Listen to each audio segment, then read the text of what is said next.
Hey everybody, Xeno here, and welcome back to another video. We have a very special one today, something that's very near and dear to my heart. I'm assuming many of your hearts as well, since it's been, it's eight years now? 2017 to 2020, 8 years this thing has been in our lives. And of course, I'm talking about the Nintendo Switch. Wow. I remember it like it was yesterday. I literally remember it like it was yesterday because I've gone from age 15 to 23 in the time that the Nintendo Switch has been the Nintendo console. And I don't know if you know, but as you grow older, especially those very formative years that I experienced with the Nintendo Switch, your perception of time starts to speed up. You also may go through some pretty tough stuff in figuring out life. So that's been fun. Yeah, but today we're talking about the good times, what the Nintendo Switch has done for the industry, for Nintendo. It's made them a lot of money. That's a little spoiler for you, but they've also made a lot of very good games. So I painstakingly went through the release schedule of the Nintendo Switch and jotted down all the notable releases that I could find. Mostly it's going to be Nintendo published games because I had to keep this list down because, like I said, the Nintendo Switch does in fact have games. This video is also going to serve as a little bit of a walk through the history of my YouTube channel because I started doing YouTube back in 2016. It was a Breath of the Wild video, of course. It's not public on the channel anymore because it is very bad, but yeah, the Switch has kind of been there with me my entirety of this YouTube career thing, and it's a weird part of my life that I want to give a little bit of not exactly closure. I'm not stopping, like I'm not like announcing I'm stopping or anything. I want to keep making videos, but I want to close the book on this chapter of Nintendo history and me history, and I thought that this video would be a therapeutic and fun way to do that. So, long me intro aside, let's jump into it. So the Nintendo Switch was announced back in October of 2016. I believe it was a little tweet at the time when it was not X, that Nintendo posted saying, "Join us tomorrow morning for a peek behind the curtain on what the next Nintendo console is going to look like," or something like that. I didn't look up the exact tweet ahead of time, my bad, but it's here in editing, so there you go. This was huge because everybody hated the Wii U for some reason. I mean, I kind of hated it too at this point because 2016 was very dry. But we were ready. We were ready for the next Nintendo system. There was a lot of hype behind it, and we were like, what is it going to be? What are they going to do? Are they going to go bankrupt? Like they say that every 2 years, like, oh, Nintendo's going to go bankrupt. Somebody's going to buy them, but like, But there it was in this cool new trailer with this hip new music and all these new people doing real life adult things. It was marketed more as like, this is a system for everyone, not just like kids, and you can play Skyrim on it, and there's a new Mario game that's very mysterious. What could that be? I wonder if it'll be a game titled Mario Odyssey and come out in October of the next year. I wonder if that could be what happens. And of course, don't forget Zelda. We already knew Zelda was a thing, and we were like, okay, they're waiting to release Breath of the Wild with the new console, do a Twilight Princess situation, and that's exactly what happened. And It was such a cool time. I was so obsessed with Nintendo at the time that I convinced my parents that, like, okay, can you like pick me up for some reason so that I can watch this in the morning because it would be during class. They did. They did do that. I think I actually did get sick, like when I was watching it. Like I actually did like throw up or something, but that's a little too much detail I think for this. But it was a really hype morning, right? Like, life had flooded back into me because like earlier that year we got the announcement that Breath of the Wild, or Zelda Wii U at the time, had been delayed out of 2016, And that hit me like a truck. Like, I was so depressed that day. This was the opposite of that day. Oh, it was such a fun time, you know. Good stuff. Nintendo followed that up in January of 2017 with their huge Nintendo Switch presentation live at Tokyo. It's, I believe, the last time we've had like a live press conference for Nintendo announcing new stuff. You know, they used to do that all the time at E3s. Then they went digital with the directs and digital presentations or whatever they called them. But they came back swinging for this 2017 presentation with game after game after game after game after game. Yeah, it was very impressive. It was like, okay, you got some support behind this thing. Of course, like, there was a noticeable lack of third parties. People were kind of skeptical after the Wii U, but eventually everybody came on board and was like, oh, this makes a lot of money, so yes, we're going to make games for it, even if we have to, like, downgrade them to fit on this lower power system. Because, of course, Nintendo did a gimmick with this system. They made it a hybrid handheld console system, which was kind of a stroke of genius, you know, kind of engineering everything that they do well, and the prototype, basically branding the Wii U as a prototype for this so that they could bring their handheld market and home console market together. The handheld market has always been strong for them. The console market was not doing great at the time, so just blend the two together and you get mega success, which is exactly what they got. It was a good decision in hindsight. At the time, I was like, I don't know about this. I don't know. But financially, great decision. Launch March 3rd, 2017. Breath of the Wild and the Nintendo Switch come out on that day, and it is a glorious day. It is a day where I played Breath of the Wild all day long, because what else would you do on that day? There were a few other games at launch, but honestly, it was not a great launch lineup. They had Breath of the Wild, the big one, 1-2 Switch, the fun party game that I think it gets a little bit too much hate. I think it's fun. I like it when Nintendo does wacky stuff like that.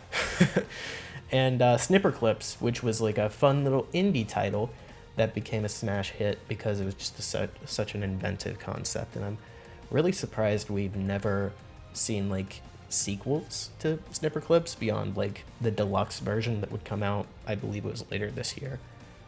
But yeah, that and some other third-party games. One that comes to mind is Bomberman R. That was pretty cool.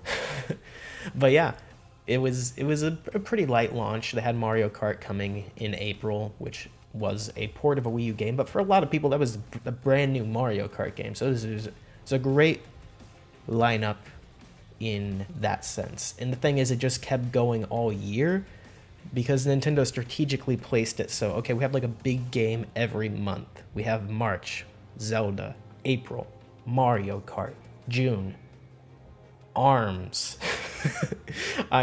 In hindsight, I'm looking at this and I'm like, can I say that's a big game? July, Splatoon 2. August, Mario plus Rabbids. September, Pokémon DX, another port, but you know, like it's still a pretty big deal. October, Fire Emblem and, well, Fire Emblem Warriors, not like a actual Fire Emblem, and Mario Odyssey. And then in December, Xenoblade 2. Honestly, killer first year, probably the best year of the Switch. In hindsight, still, this is probably my favorite year. It's just unmatched. Mario Odyssey, Mario Kart, Breath of the Wild, Splatoon 2, Xenoblade 2, that's it. Also, the 3DS was still alive at this point. They were still putting things on that. We had the second editions of Pokemon Sun and Moon, Ultra Violet and Ultra Sun, I think that's what they were called. And Miitopia came out this year. Hey Pikmin, if anyone cares about that one. Shadows of Valentia, my favorite Fire Emblem game out of like all of them. It's so good. Play it. And Samus Returns, amazing comeback of 2D Metroid. So like the 3DS was on all cylinders this year too. It was a great year for Nintendo. I didn't really think out ahead of time when making this retrospective video if I'm going to like grade the different years or anything on how great they were, but I'm doing like a last second decision that, oh, I am, and this is an S tier. This is like probably not going to be topped, as I said. When 2018 rolled around, there was a lot of hope and goodwill for the Switch. It had given us a great first year, and people were like, what are you gonna do next? And you know what Nintendo said? They said Kirby Star Allies. And some people were like, okay. Kirby Star Allies came out in February. That was the first big release of the year. Nothing in January. But this is a fun Kirby game. It gets a lot of hate because it's very, very easy, but I really like it, and it does a lot for the unexplored Kirby lore that a lot of people don't know about, but this is like a very, very heavy lore game for Kirby. So it has a soft spot in my heart. I have a soft spot for it in my heart. That's what I'm trying to say. And with Forgotten Land coming later, it's just like even more like, I can love this game because I know that Kirby then went on to do something like totally unique and special after doing this kind of by the books Kirby game that just looked really pretty and had a great story and music and, you know, was Kirby. But yeah, that was February. March is when this year really got, you know, pretty cool. I'm not talking about every Nintendo Direct in this retrospect because we're already gonna be here for a very long time, just me rambling about the games. But this was the Direct that had the Smash Bros. Announcement. And of course, like that was one of the biggest announcements Nintendo has ever made, I'd say. The Smash Bros. Ultimate announcement. This is huge. Here's a little clip from my reaction to it, since at this point I was making reaction videos and I'm comfortable with actually sharing them because they're not horrible. There it is! Smash is here. And it's the Inklings. Yes. What a reveal. Is that all we get, though? That's going to be all we get. They're still not great, but they're not horrible.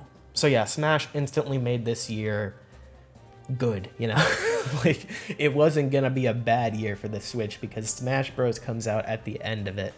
It might not top 2017, we'll see. But so having Smash there, it puts a good dent in the I'm gonna go down in Nintendo Switch history as a good year challenge. May brought us the release of Hyrule Warriors Definitive Edition and DK Tropical Freeze, 2 ports of Wii U games. Again, Nintendo, throughout the entirety of the Switch's life, has kind of leaned on this idea that nobody played the Wii U.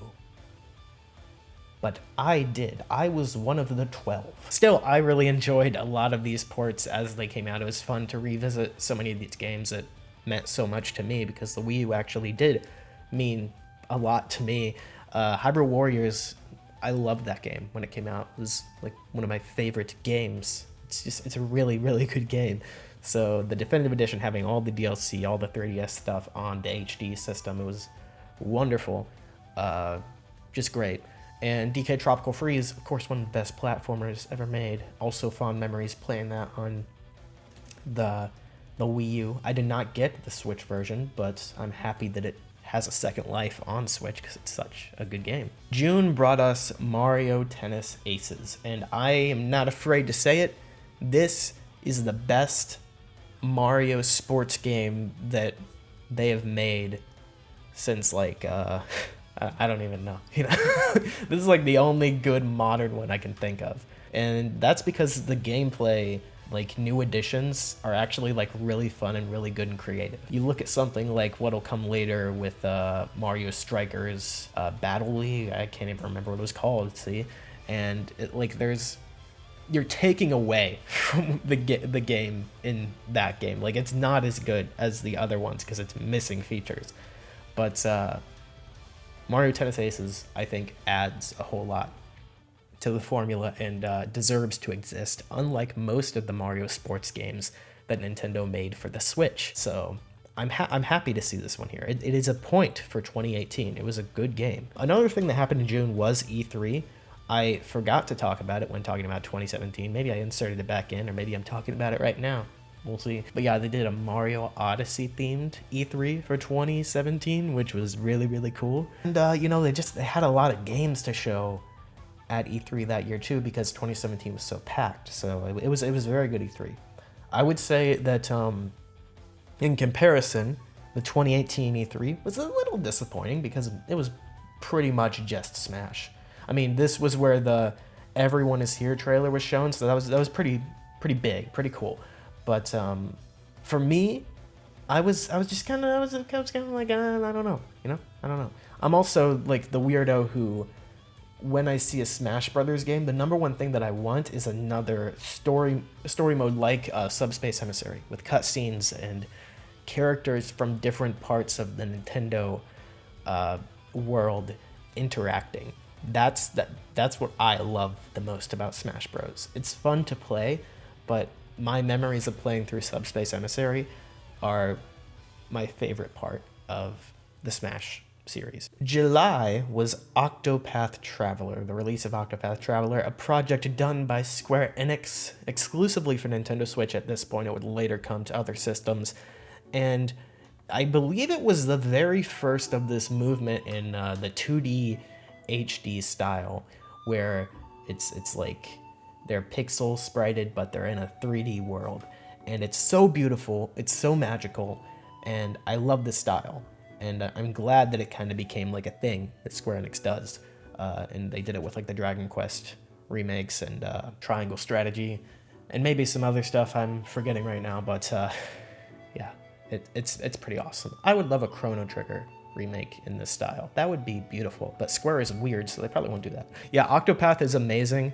I will say that I did not play through all of Octopath. I played through maybe like a third of it, and then just other things took over. There were other games to play, so I never really got around to finishing it. I always wanted to, though, because it was such a fun experience while I was playing it. And then Octopath 2 later comes out, and I'm like, I want to get that. And then I got it, but I never had time to play it. And then Triangle Strategy comes out, and I got it, but I never had time to play it. And it's a vicious cycle, But Square Enix is putting out some great RPGs. They put out great RPGs on the Switch throughout its life. Live Alive, too. I don't think that was Square Enix, but it's another great RPG that's on the Switch.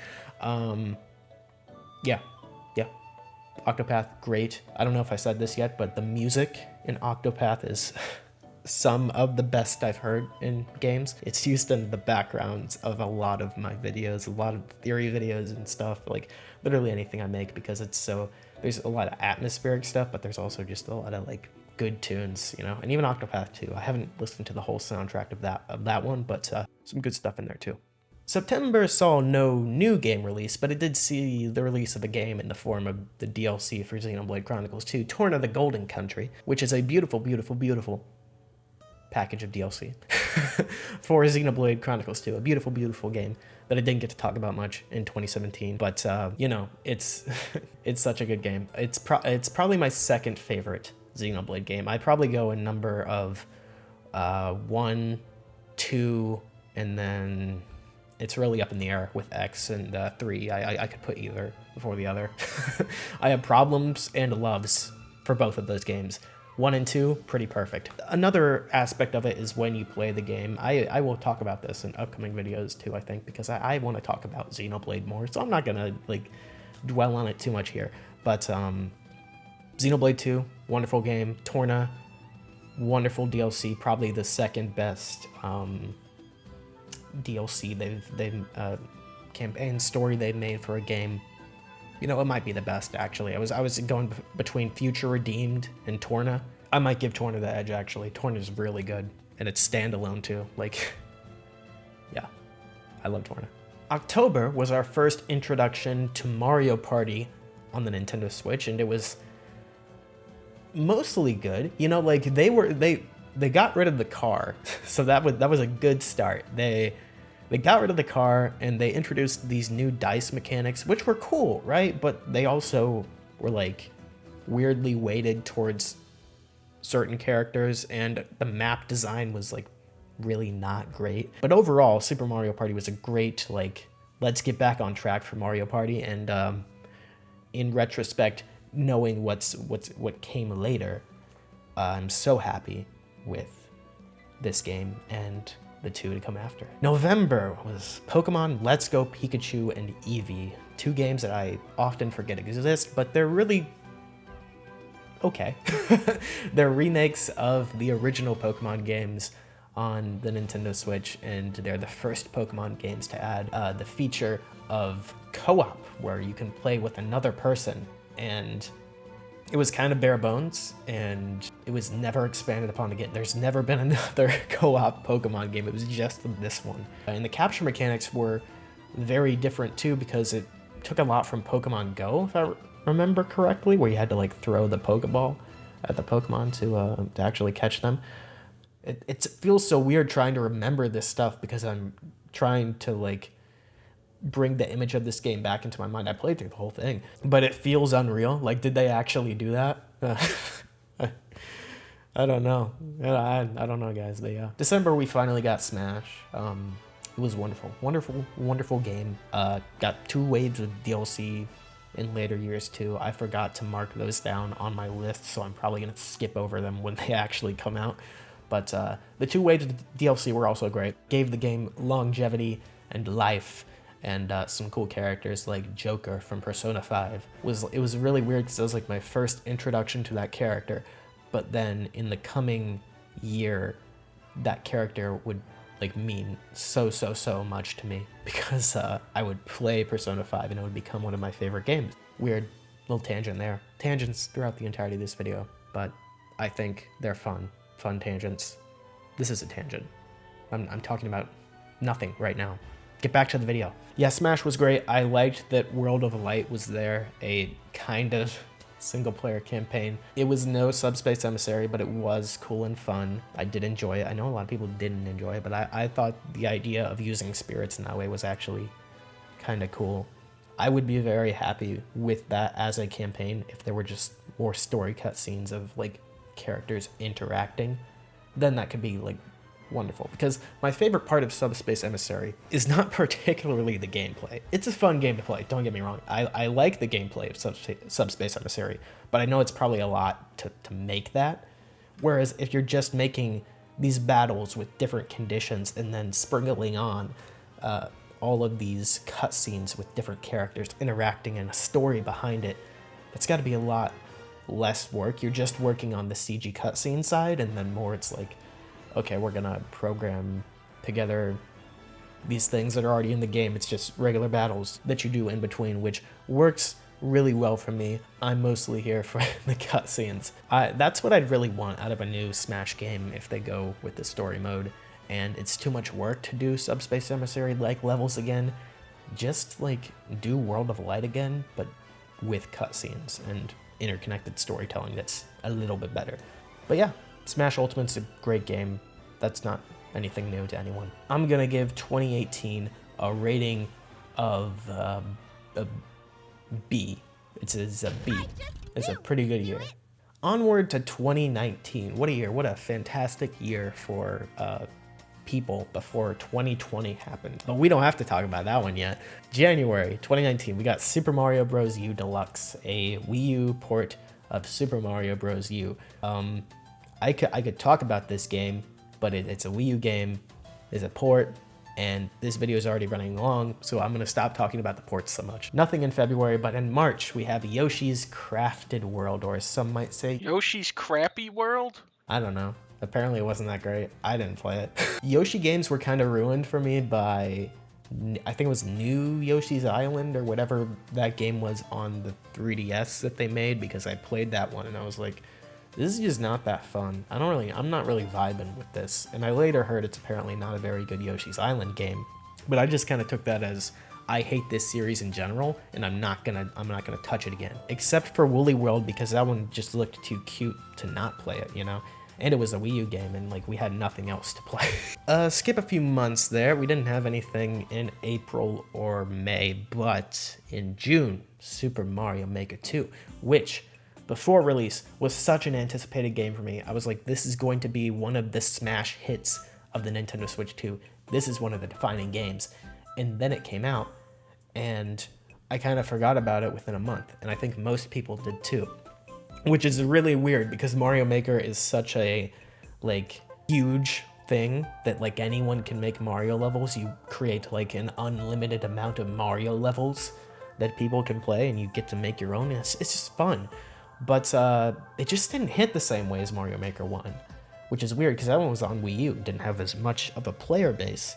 But maybe it was somewhat of a factor of, okay, it was shiny and new at that point, because that was the first time we had Mario Maker, and this is the second time, so it wasn't as new. That's the only really thing I can think of, because I don't know. I don't know why it didn't take off as much as it did. But I will show you a reaction from when Mario Maker 2 was announced. It's one of my favorite reaction clips I have of myself throughout the entirety of this channel's life. Here you go.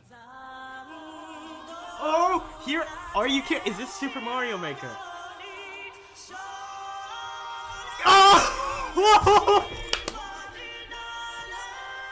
You guys won't even believe it. Friday Night Online this week is Super Mario Maker 1. It slopes! It slopes!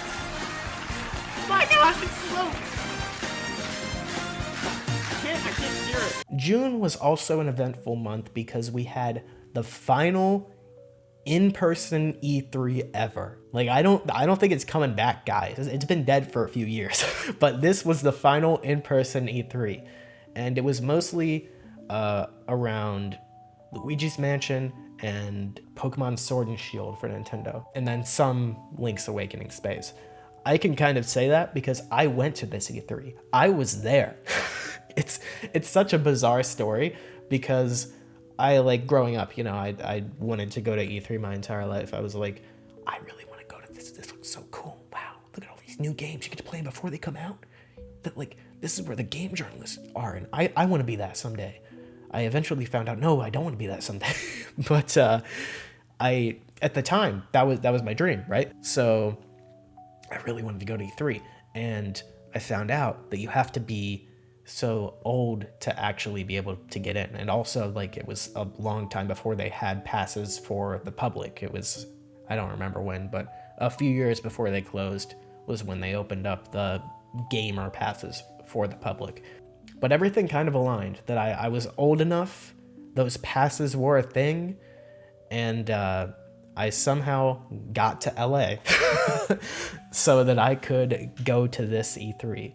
And while I was there, I was very disappointed. I was like, this is kind of dumb. Like, just being here as a civilian, I don't really have a reason to be here because all the lines are incredibly long to actually get to play anything. You'd have to wait like hours just to play like 10 minutes. It's an event for media, right? There should not have been a public presence there, I don't think, ever, because it just made everything worse. It made the people that go there not able to really enjoy it that much, and it made it really hard for the actual journalists that went there to, you know, do their jobs.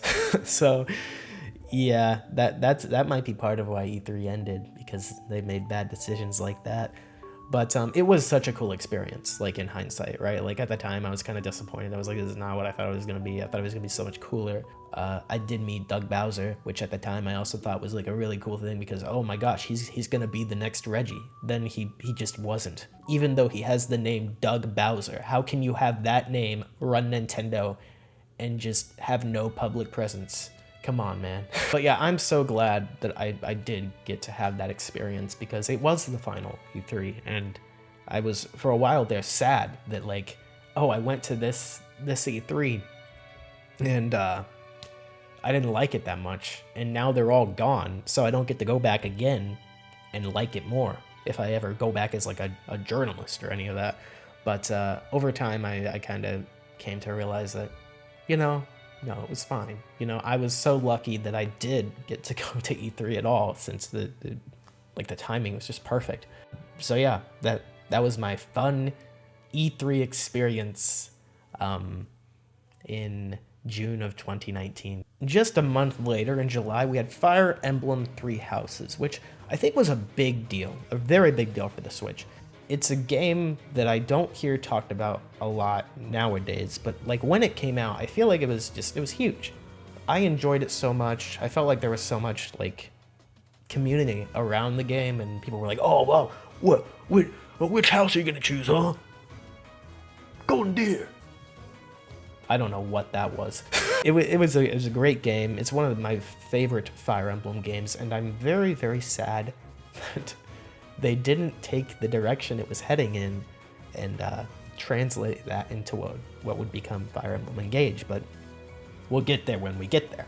August was Astral Chain, a game developed by Platinum Games for Nintendo, and it always looked really cool, but it also looked like a game that was just not really my style. You know, I was also very busy with Fire Emblem at the time, and then later, spoiler for next month, Link's Awakening.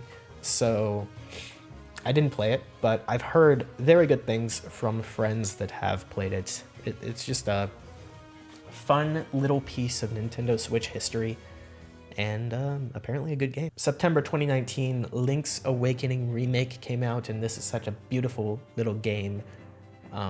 Such a beautiful game it was before it got remaked, but even when it got remaked, it was just such this cool new style that they had found with the toy Zelda makeup, which would later become the makeup of Echoes of Wisdom as well. And I dig it. I dig that they did this. It was really cool. It was really cool that they let Grezzo do it too, because they need to develop more Zelda stuff. They're really good at it.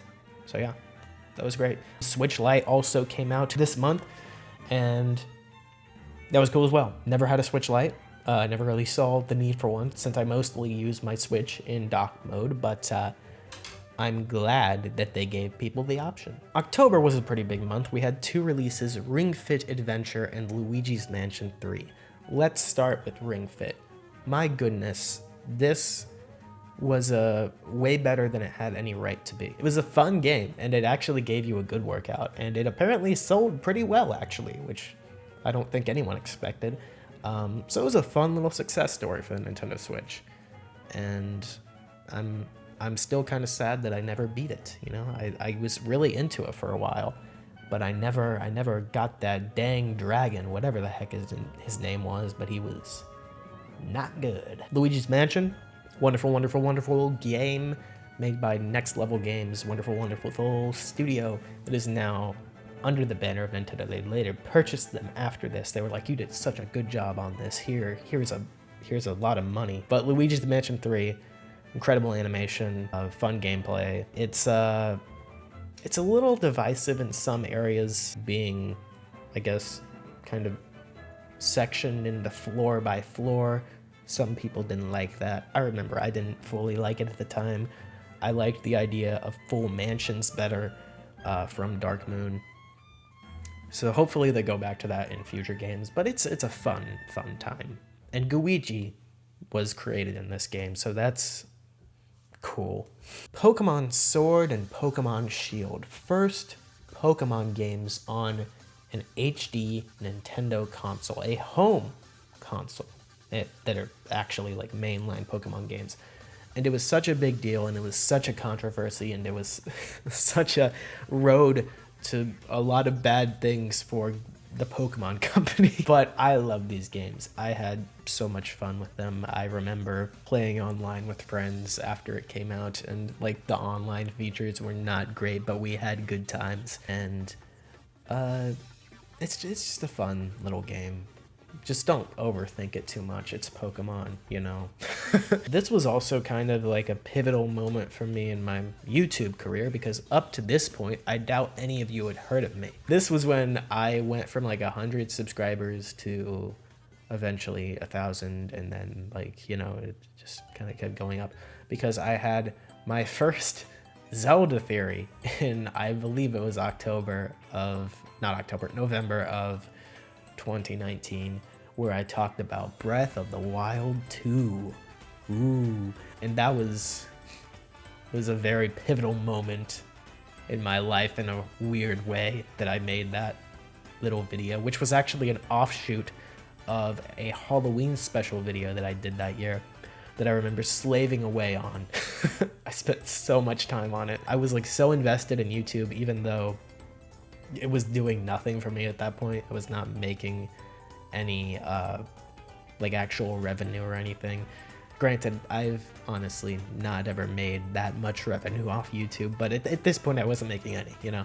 So it was really a passion project at that time, and I'm so glad that a part of that video, I guess, kind of went on to kind of jumpstart my YouTube career. It was great.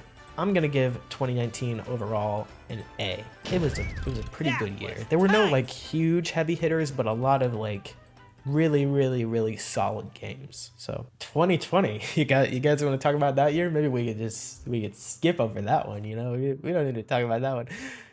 No. So 2020, we start with Tokyo Mirage Sessions in January.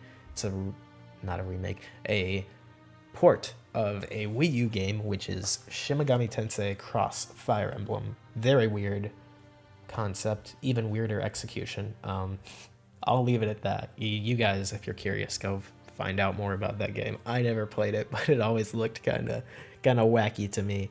In February, there were no new releases, but there was something that happened for me, and that is that I made the YouTube video, the Twilight Connection theory, the Breath of the Wild 2 theory about the Twilight connection. And this was the real like start of my YouTube career, especially as a Zelda YouTuber.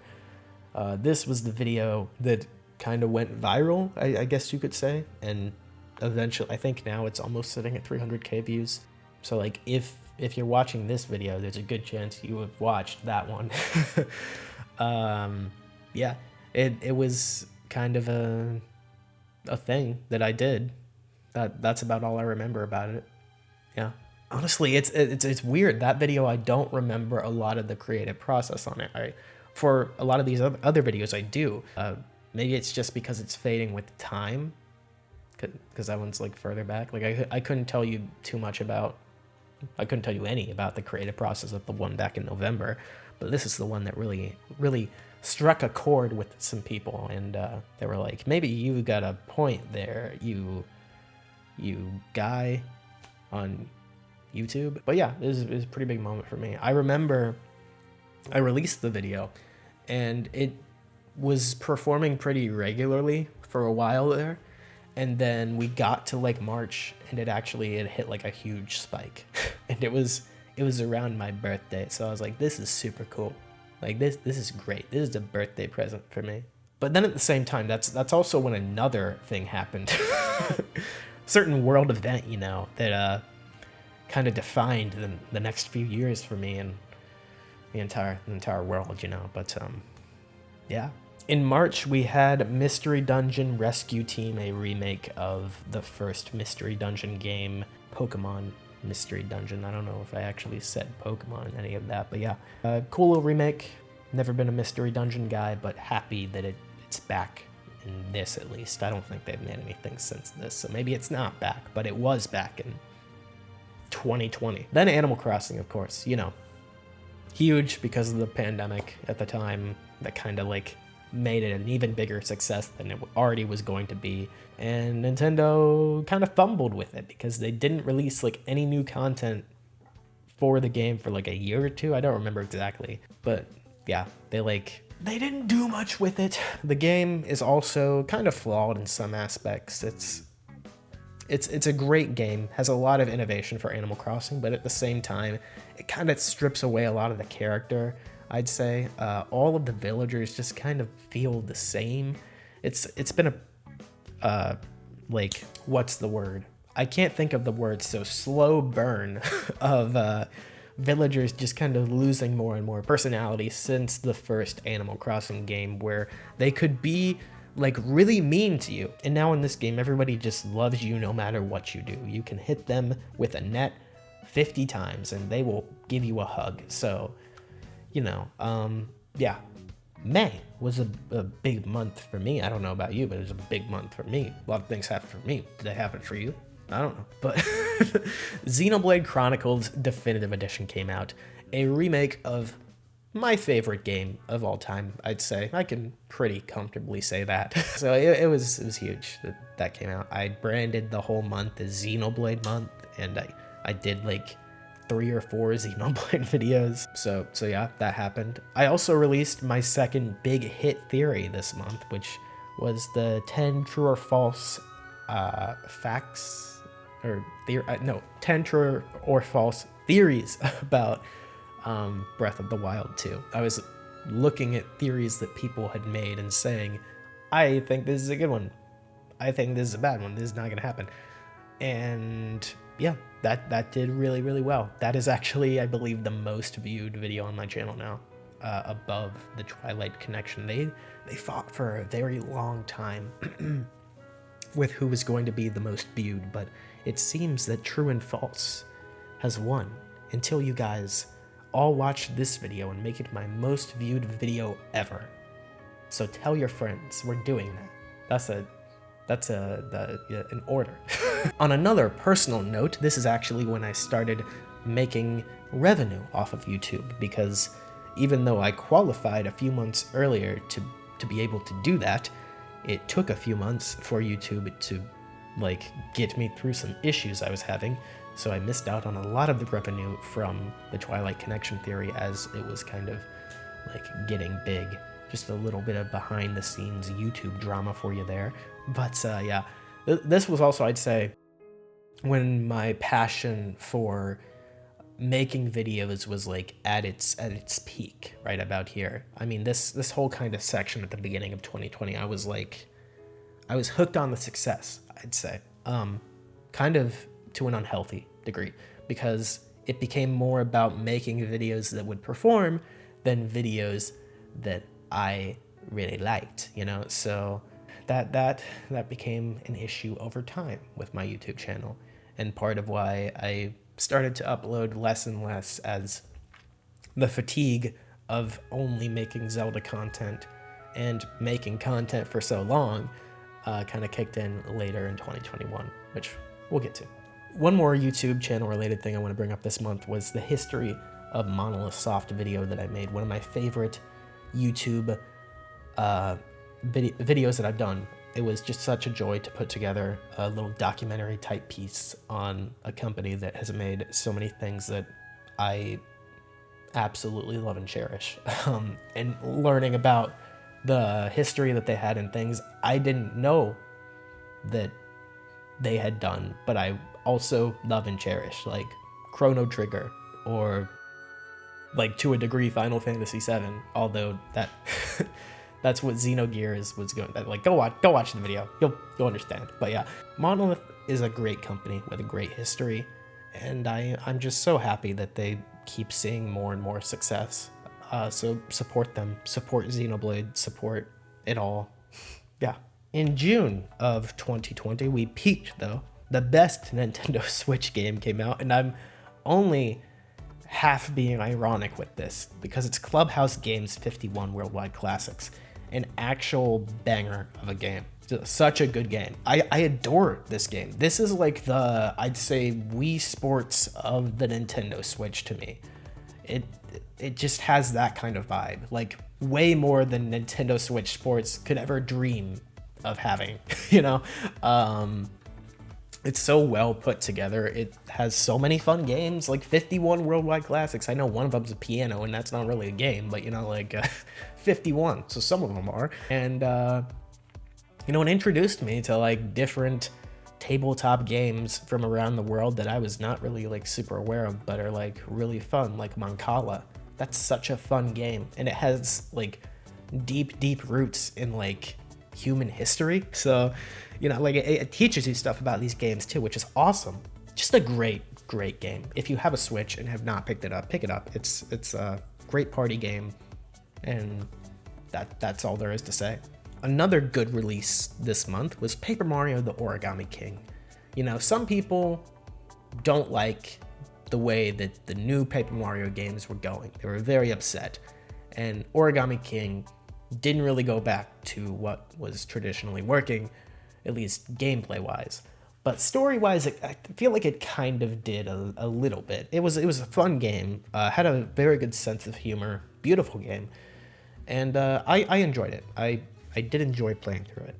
And I think now knowing that we got the Thousand Year Door remake, that a lot of people can look back on the game more fondly, knowing that Nintendo cares about what Paper Mario used to be as well now. So, yeah. In September, there was the Mario 35th Anniversary Celebration Direct, which I still find weird that we're celebrating the 35th anniversary and not like the 30th or the, like 40th. Those make more sense to me. 35 doesn't seem like a really cool number to like, hey, that's the one. We're celebrating this. I feel like that decision was partially made because they didn't have a lot to put in this year. But yeah, Mario 35th Anniversary, 3D All-Stars came out, which is a great little collection of 3 of the best games ever made: Super Mario Sunshine, Mario Galaxy, and Mario 64. So yeah, the only issue was they said it was a limited time release, which it was, which sucks. It should have been perpetually like in distribution. They should have just kept making them. I don't know why they said it was going to be a limited time release. It's kind of dumb. I hate it, but I mean, what you gonna do? What you gonna do? In September, we also had the Age of Calamity announcement. Hyrule Warriors: Age of Calamity, a game that I have a very, very soft spot for because I got to cover it a lot on YouTube. It is probably like the most in the news cycle I've ever been on a game. Like I was there. This is when I was like making videos every week, and I was a Zelda channel at this point, and there was a new Zelda game that was just announced, and it was gonna tell an actual story, like the thing that I talk about on my YouTube channel, the lore, that part, that's pretty cool. So yeah, I remember being ecstatic when I saw this trailer, and it just opened up a very fun couple of months for me, making those videos for you guys, and eventually doing a little Let's Play at the game. But yeah, good times. October was Pikmin 3 Deluxe, a port of one of my favorite games of all time from the Wii U. And, I have a very interesting history with Pikmin 3 and Pikmin 4. I'll talk about 4 later. But 3 is one of my favorite games of all time. I love Pikmin 3. I bought and replayed 3, even though I played it on Wii U. You might have seen that I don't do that for every Wii U port, but this one is just that special to me. I also have very vivid memories of playing this is like a coping strategy while it was, because it came out in October, but I was playing it in November in 2020, lockdown, after the election. Late at night, it was like, because I think it took a few days for the results to all come in, and it was it was a very stressful time, but it turned out okay. In November, Age of Calamity actually released. I already talked about how I feel about it. It's a wonderful, wonderful game.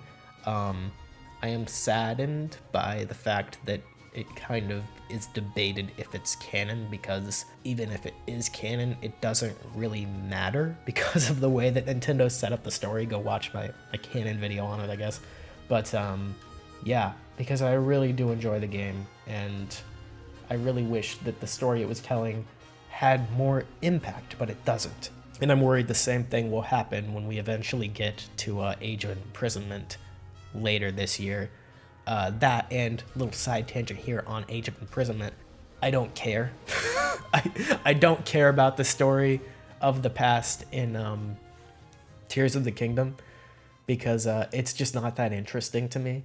I know I talk about in like my story review videos for Tears of the Kingdom a few years ago that like, oh, like it still has the same problem. Like it's telling the non-interesting side of the story, which yeah, it is, but it's also like just not a very fun story, and it kind of squanders so much of its potential, and just telling the past will not fix that, I don't think, because I don't know, I have very harsh feelings about Tears of the Kingdom story nowadays, but that's a story for another day, I guess. All right, guys, we made it out of 2020.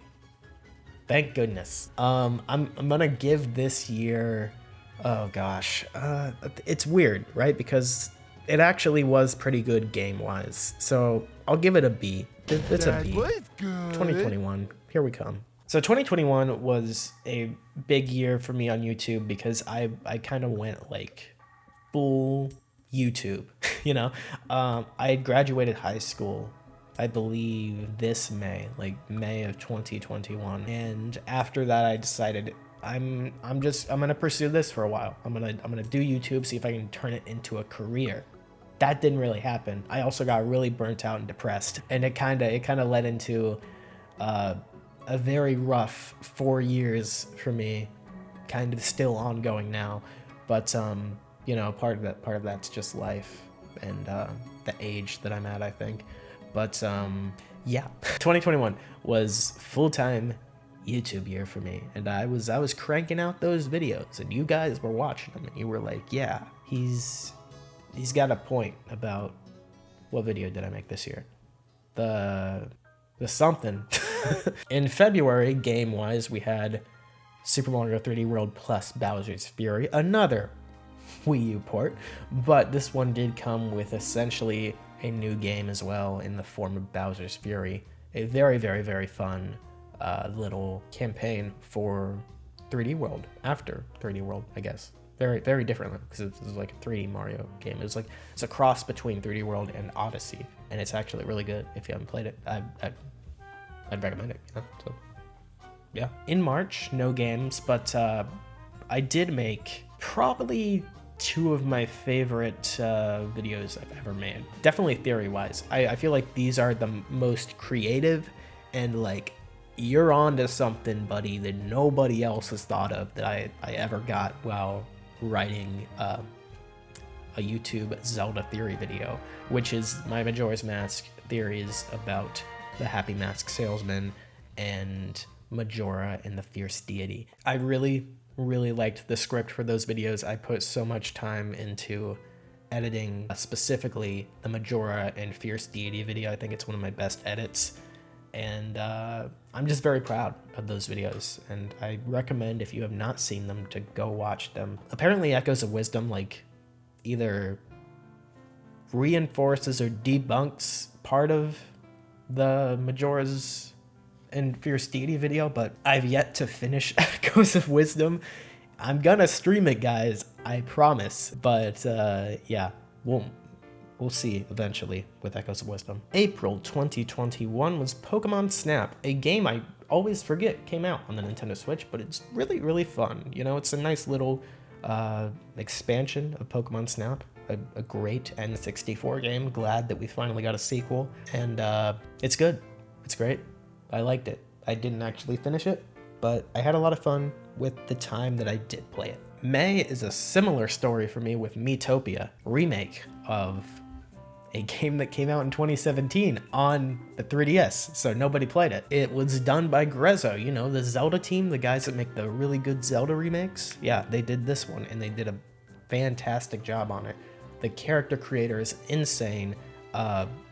You didn't even have to play the game to get enjoyment out of this game when it came out back in 2021, because everybody was just posting their insane Miis that they made for this game online, and they were beautiful. And the thing is that you cast those Miis into like different parts in this like fantasy narrative, and it's wonderful and beautiful and a great game. And I hope Nintendo makes more dumb Mii stuff like this. I know Tomodachi Life is coming back now, and I'm super excited about that, but yeah, we're on the right track, I guess.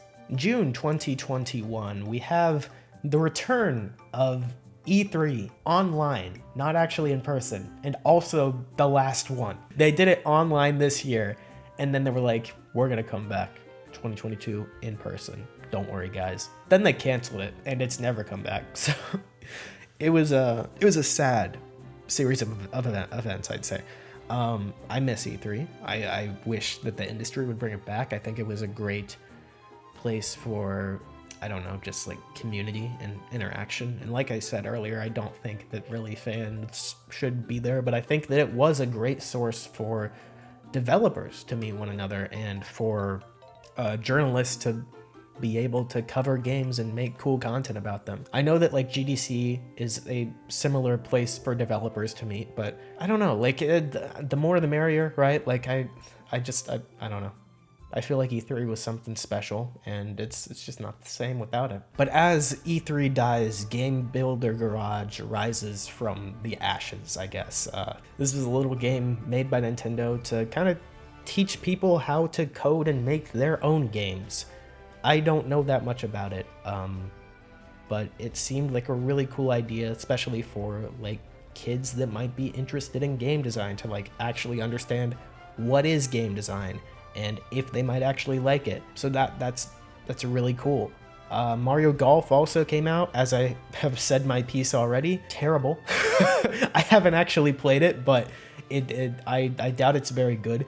You know, most of the Nintendo sports games they made for the Switch just were not that great and not very innovative. Apparently this one had a story mode, I think, but I don't know. I doubt it was that good.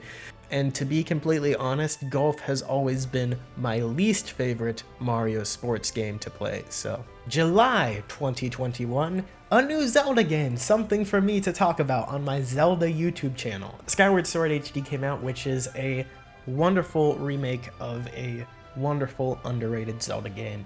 It just makes it better in every way. It has 3D, like full 3D camera movement, which is like just like the biggest improvement. Also, if you don't want to use motion controls, you don't have to anymore, and that alternative that they made works pretty well with the analog stick. So it's great. It's wonderful. Like even with the analog stick, like you're losing that 3D movement, but if you toggle the R button, I think it was, you can still have the 3D movement. So they fixed it. It's wonderful. I love this game. Oh, it's so good.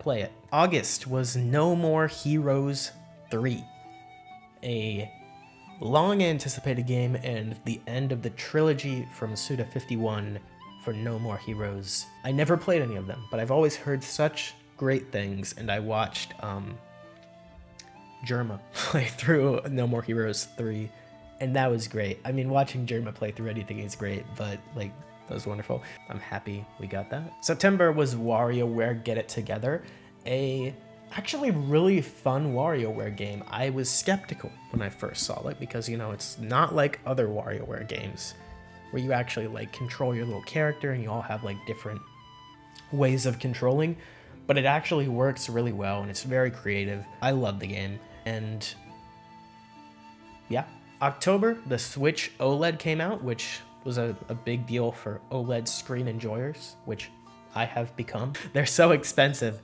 that I can't afford them anywhere but on my Nintendo Switch screen, but I really like OLED screens now.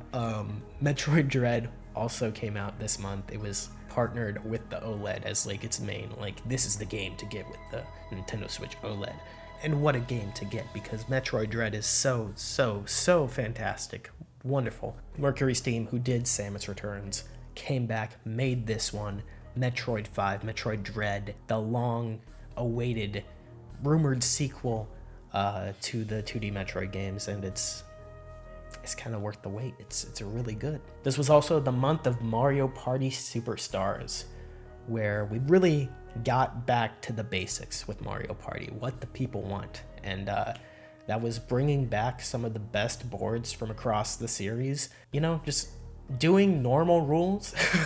No unique dice blocks, no car, none of that stuff. It's just Mario Party, and I love it for that. I believe this was the first game to launch with online support as well, which is huge for Mario Party. I love playing Mario Party Online. I love making people angry. It's a great pastime I have, which is actually like the opposite of true. I'm a huge people pleaser, but yeah, such a fun game to play online, and it set up something even greater to come, which I won't spoil.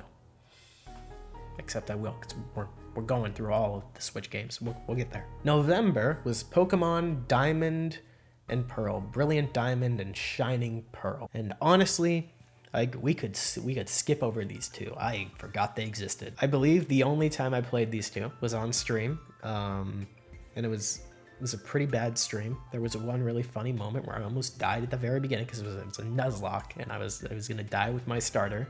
So that was funny. But beyond that, I don't have anything good to say about these games. They're okay, I guess. At the time when they were revealed, I was like, oh, thank goodness that they're not doing anything too creative with the Diamond and Pearl remakes after the atrocity of Sword and Shield, because I was kind of like, you know, a bandwagon on Sword and Shield, because Gen 4 is my generation. That's the first Pokemon generation I played. That's the one I'm most attached to. So its remake should be a big deal for me. But it's not, because it's kind of like a boring remake. You got what you wanted, but at the same time, you didn't. Because like now, that's not what I would have wanted. I would have wanted them to take risks with it and do something cool. So yeah, that's sad. My favorite remake is probably still the Hoenn ones. I actually really like those. I know they're kind of divisive. Some people don't like them, but that era, I actually really, really enjoyed. Gen 6, Hoenn, and then on to Gen 7, Sun and Moon. Those were great. So, gotta be honest, 2021 is probably one of the weakest years for the Switch. I'm gonna give it a C. It does have some great games in there. Metroid Dread is great. Super Mario Party All-Stars is great. WarioWare is pretty great. What was the other one in there? Skyward Sword. It's a remake, so I can't really count it that much. Bowser's Fury, again, like it's something new with something old. Miitopia, yeah, but like it's missing a really big hitter, I'd say. You could say Metroid Dread is, and I kinda at the same time consider it a big hitter, but also not, because it's just a 2D game, I guess. Like in my mind, I want something big, 3D too, but maybe I'm just being weird with that. I don't know. It's my list. I get to rank it a C, and I ranked it a C. So deal with it. All right, let's talk about 2022, the year I started to disappear from the internet. So yeah, this was a year. All right, for my life personally, it was a very, very tough year, I'd say. I went through a lot of stuff mentally and emotionally, and yeah, I like, first of all, YouTube. This was kind of when I hit my breaking point. I got really burnt out on making videos every week, on just being restricted to Zelda and not having Zelda news to talk about. And when I tried to do something creative with the idea, like the Tingle video, which is again one of my favorite videos, and it doesn't perform well, I don't know, it took the wind out of my sails. I was very kind of laser focused into the numbers. I had made connections with other Zelda YouTubers at this time, which I saw were having more success, and honestly, there was some jealousy there. And I went into this whole YouTube thing with kind of, I think, an unhealthy mindset all the way back when I started in 2016. I started with kind of this want for, I guess, attention, right? Like seeking attention, which I think everyone does to an extent, like everyone wants to be seen and heard, but it came from a place of loneliness, and I think like kind of self-loathing. I wasn't happy with who I was, and that's a tough thing to deal with, right? Especially when you're in this position with this thing that you do that tells you to directly compare yourself to others and look at numbers and turn people like your amount of likability into an actual number on a screen that can be tracked. And that's just that was not great for me. That's part of why I pulled away from YouTube. Part of it was also numbers declining, trying to figure out my life, right? Because I'd taken that gap year from finishing high school to work on the YouTube thing, see if I could turn it into like a viable source of income. It didn't really work out. and I had to pivot, right?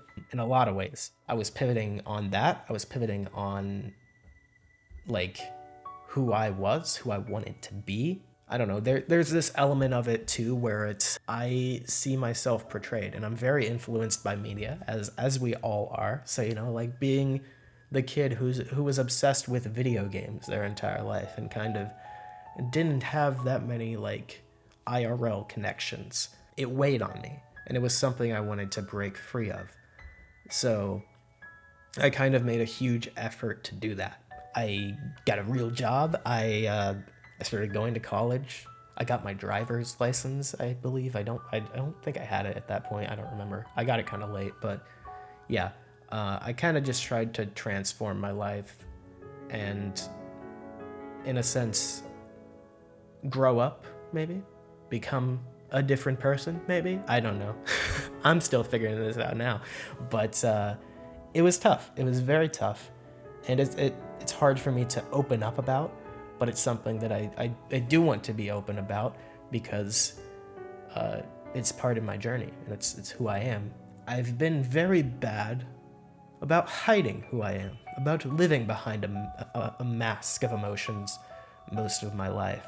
So I know this is a silly, fun little YouTube video where we talk about Nintendo, but this is also a video about me, you know, because this is my channel. This is my story with the Nintendo Switch, what I've been through.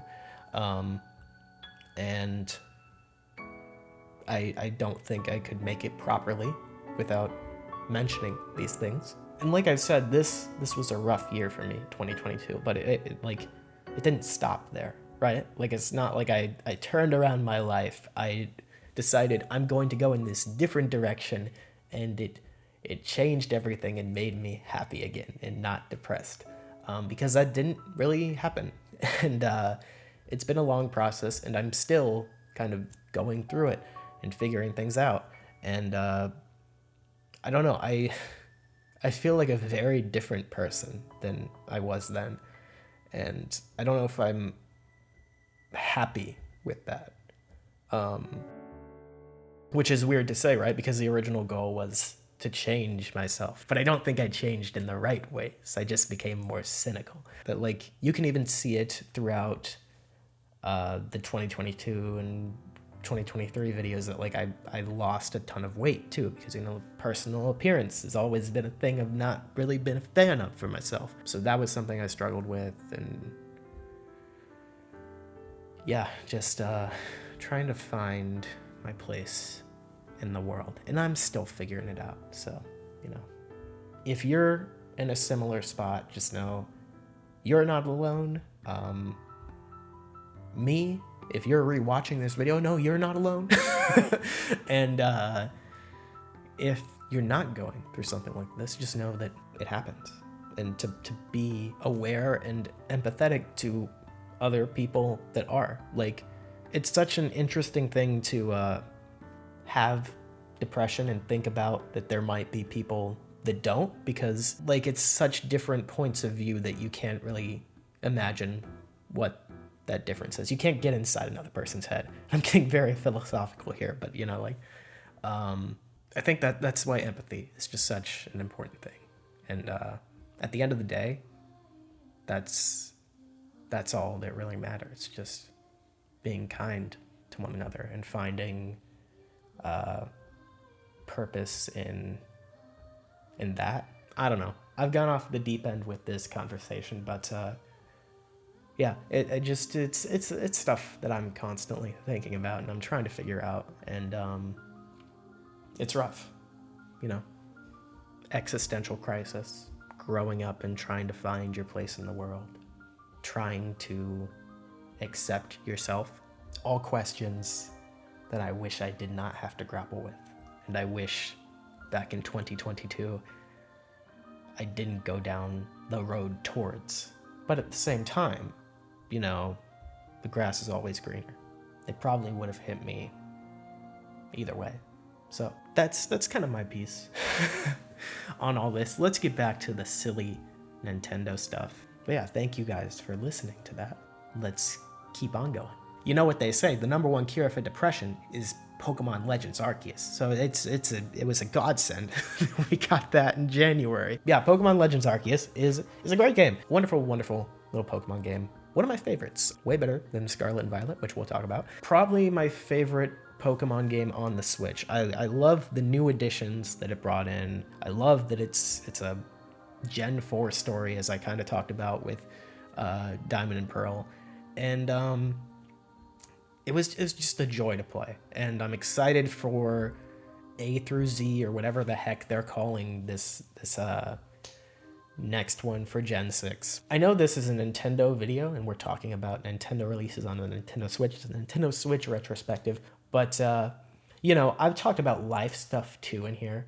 And a big life thing for me that happened in February of 2022 was Elden Ring.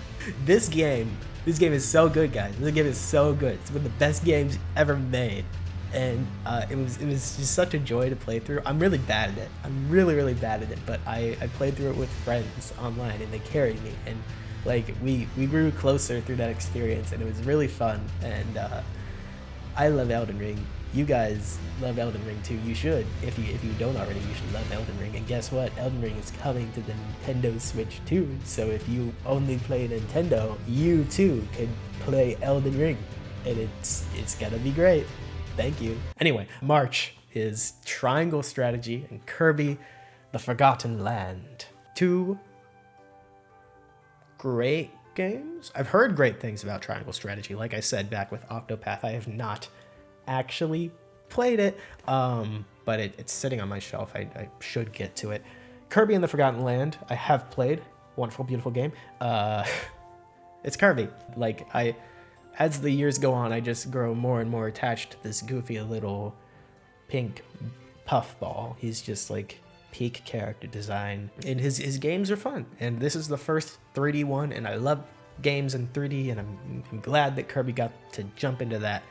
And it's a good time, and it's also multiplayer, so you can play with a friend and have a good time together. So there were no game releases in May, but I guess like a game related thing that happened to me in my personal life, and you know, we're incorporating that now, I guess. Like, I mean, we were from the beginning, but 2022 was the personal life year, I guess. Is I got a job at GameStop. I did a little GameStop side quest. And for the longest time, I've like contemplated if I want to reveal this, because like, you know, working at a GameStop, but it was actually kind of fun experience, you know? Like, the company's like, it's a company, you know. I don't want to speak too much to it because they were my employer, but I will say that the people that I worked with at my location were great. And it was just great getting to know them. And it was kind of fun, you know, just being in the loop with games in that way, because I was kind of like not really feeling it as much as I was before with the whole, this is my hyperfixation. I like video games. That's my main hobby. But I still kind of had that at GameStop, and I could feel the love for it still while I was there. So that was cool. I also I got to open shipments sometimes, and around July of 2022, when I was opening shipments, you know, I kind of stumbled upon the Xenoblade Chronicles 3 shipment, and I was like, oh my gosh, wow, that game is about to come out, and I'm really excited for that. And I get to look at the front of the box early, so that was pretty cool. I worked there through January of 23, so when Sonic Frontiers came out, and we got a whole bunch of these steelbooks for the game, and we forgot to like hand them out to people that pre-ordered, and not a lot of people pre-ordered them. We just had a bunch laying around that that nobody wanted. So I have like, I don't know, I have like 10 Sonic Frontiers steelbook cases, and That's something I'm very proud of. Honestly, I do really like Sonic Frontiers. Anyway, Switch Sports came out this month too. That was infinitely less cool than anything I did at GameStop. It's such a disappointing game, you know, like it had so much potential being a sequel to Wii Sports, but their first mistake was getting rid of the Miis. Their second mistake was just not designing a very fun game. So yeah, I don't know what else to say about Switch Sports. It's okay. It's okay. In June, I was very excited for the return of Mario Strikers with Battle League. And I was very disappointed when I found out that, oh, it's a modern Nintendo sports game and it's gonna have like no substance. Like, it is still Mario Strikers, don't get me wrong, but it is like a less good version of Mario Strikers because it just has less going on, you know?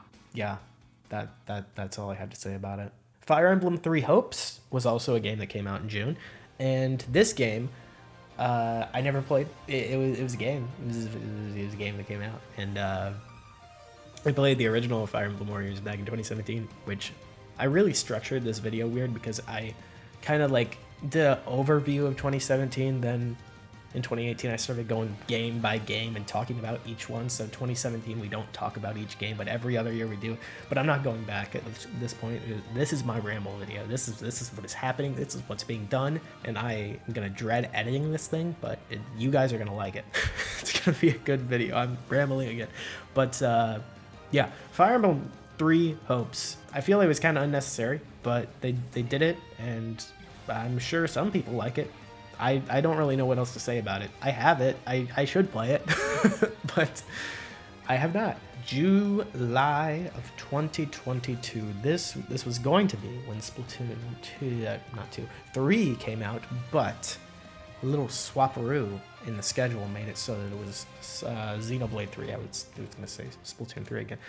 Both threes, you know. Xenoblade 3 came out in this month, and of course this was my most anticipated game of the year. When this was announced, it was like, okay, is Breath of the Wild 2 my most anticipated game anymore, or is it Xenoblade 3? And it was tough. I probably can still not give you an answer to which I was looking forward to more. But Xenoblade 3 is a good game. It's a very good game. In hindsight, I very much enjoyed it. I like elements of its story, but at the same time, I kind of got some problems with it. I think most of it comes down to like spoilery kind of stuff about the story, and I'm not gonna spoil anything here, but I guess what I can say is compared to 1 and 2, the story feels a little pointless, and when marketing it as a coming together of 1 and 2, it is in a world and mechanic sense, but it's not in like an actual story sense, which it could be seen as a good thing. It's more original, right? But as someone who adores those first 2 games, it was a little bit of a letdown for me. I have very weird emotions with this game. It's also because of when I played it, right? Because of all the stuff I talked about in 2022, and here's this game about, you know, life and living and like, what's your purpose? What are you doing? And there's this villain in the game, like this group of villains that just want to stay stuck in time and like not have anything change, and they hate the world, and I don't know, a lot of that was just kind of hitting a little too close to home for me. Anyway, in June we also had Live Alive, or Live Alive? I don't know. It was a remake of an old RPG that only came out in Japan. I can't remember if it was SNES or... No, it had to have been SNES. And yeah, I heard really good things about it. I have not played it, and that's not something that I haven't said like 10 times in this video already. But yeah, it's really cool. It takes place throughout like different eras of time and stuff. A little chrono trickery there, I guess. So I'm so glad that it got a remake. It's also in the HD 2D style, so it looks really cool. And yeah, that's July. Nothing in August. In September, we had Splatoon 3. Another one of my most anticipated games when it was announced. Splatoon 2, one of my favorite games of all time. The game I've logged the most hours in out of any game. So when 3 rolled around, you know that I was on board. And I was for a while there. But then I just kind of lost interest. Maybe it's I played 2 too much, or maybe 3 was just a little too similar. But it just wasn't fully doing it for me. It's also that like connections that I had made with people that I played with too, like people were busy with life and like we weren't able to play as much as we used to. So that was kind of sad. And at the same time, I was going through all my stuff. So, you know, like still love Splatoon 3. Happy it's there. And Big Man, am I right? Big Man, yeah, Big Man. He's so big. You guys see him? He's so big. In September of this year, Mario plus Rabbids 2 also came out. Was it September or October? I don't know. I might have got like the thing for that wrong on my list here. But yeah, that game came out in 2022. And I'm so happy that it did. I'm so happy that that team that seems so passionate got to make another Mario crossover game. And the first one was so good, and I have no doubt that 2 is also amazing. But say it with me, I have the game but have not played it yet. Yeah, you can kind of see what I was saying earlier about like I was less into video games at this point. I was trying to disconnect myself from them in a weird way. That's what happened. It'll actually kind of be like a pattern over these next few years. I've just not played as many games, and I think part of it was that kind of stuff I went through in 22 and going into 23, 24, 25 now. And then part of it is just changing interests and kind of having less time, and you know, it's a lot of things. But that was Mario plus Rabbids 2, Sparks of Hope. October had Bayonetta 3, a game which had development progressing on it for a very long time, and it finally came out, and I think people were happy with it. I don't know. I am not a Bayonetta fan by any means. I don't know anything about the series really beyond she's in Smash Bros. People like this series. Platinum Games. Hideki Kamiya, I think that's his name. I think he's the one that works on this, and he also did Okami, and now he's doing Okami 2, I think. I hope it was good. I hope you guys liked it. It came out in October 2022. What else do you want me to say? In November of 22, we had Pokemon Scarlet and Violet, the second HD Pokemon generation, and it's such a mess. It's such a mess of a game, but it's also pretty fun. It's not bad, but it's also really bad, and I mean that mostly performance-wise. It is tremendously terrible, and it has no right to run that bad. But it is a fun game. It is an open-world Pokemon game, which it's unique. It's something new. I'm proud. I'm a proud parent of Game Freak for them trying something new when they didn't need to. And even if there's a lot of growing pains, I have faith that they will eventually get this thing down and keep making Pokemon games and people still enjoying them, you know? Okay, if I'm gonna rank this year, I'm gonna do, it's probably an A. It's pretty good. We have Xenoblade 3, Splatoon 3, Pokemon, Elden Ring. I know that's not a game, but you know, it was a pretty good one. Pretty good output for Nintendo. Only thing that could have made it better is if they slipped a little Tears of the Kingdom in there, but we'll just have to wait and see when that comes out. I wonder. Guys, I have been recording for like 2 hours now. I've been talking for 2 hours, and we're still only in 2023. And when I look at this timeline, there's not a lot of like blank space. So I don't know what you're seeing, but I think we've been here for a while. But I hope you've been enjoying the ride. I hope that that this has been a fun video for you. It's been a fun one for me. It's surprising to me that I'm still able to talk and not losing my voice at this point. I'm here and I'm talking about the things that I love. So I'm just gonna keep going, you know. 2023, so that's where we're at. Yeah, January, Fire Emblem Engage. What a disappointing little divine dragon you are. Yeah, so I actually played Fire Emblem Engage because I'm a huge Fire Emblem guy. I played halfway through it, and then I was like, I'm not feeling this, you know? I come to Fire Emblem for the gameplay, right? Very fun gameplay, which Engage has.